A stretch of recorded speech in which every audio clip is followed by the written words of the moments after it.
بسم اللہ الرحمن الرحیم۔ مسئلہ بیان کرنا ہے موروثی زمین پر کسی ایک وارث کا بغیر اجازت کے مکان تعمیر کر لینا۔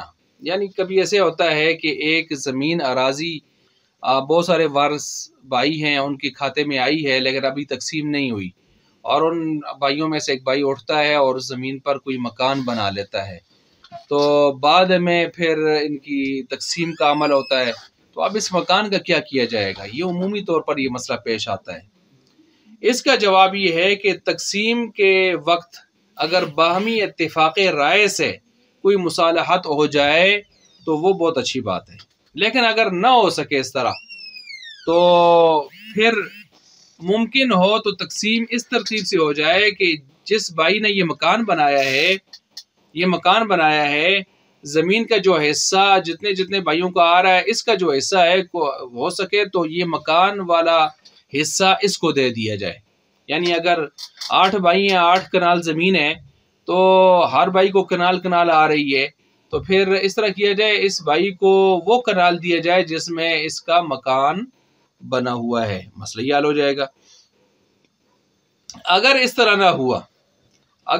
نہ ہوا تو پھر دوسرے بھائی کے حصے میں اگر یہ چلا گیا مکان، تو پھر ایسی صورت میں چند صورتیں اس کی ہو سکتی ہیں حل کی۔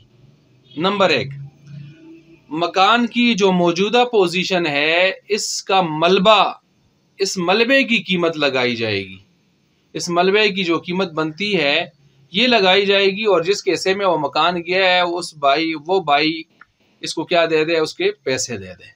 مکان نہیں، ملبے، اس کی جو ملبے کی قیمت ہے۔ اصل ترتیب تو یہی ہے، باقی اپنی مرضی یا خوشی سے زیادہ دینا چاہے۔ دوسرا یہ کہ اگر وہ ملبے کی قیمت بھی نہیں دینا چاہتا اور وہ کہتا ہے میرے پاس گنجائش ہی نہیں ہے کہ میں آپ کو ملبے کی قیمت دوں یا اس مکان کے حوالے سے، تو پھر ایسی صورت میں یہ جس بھائی نے مکان بنایا ہے، اگر اس کو اللہ نے استطاعت دی ہے تو اس کو چاہیے کہ اخلاق اور مروت کا لحاظ کرتے ہوئے وہ اس بھائی کو مکان گفٹ کر دے، مفت دے دے۔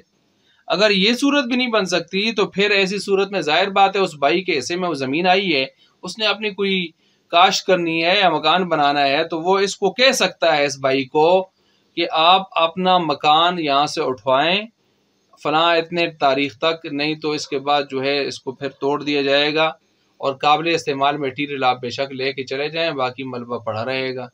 تو وہ یہ کہہ سکتا ہے، یہ کہنے کا وہ حقدار ہے، وہ یہ کہہ سکتا ہے، کیونکہ مسئلے کو کسی نہ کسی ترتیب سے حل کرنا ہے اور حقدار کو اس کا حق دلوانا ہے، تو اس لیے اس مسئلے کا حل یوں کیا جائے گا۔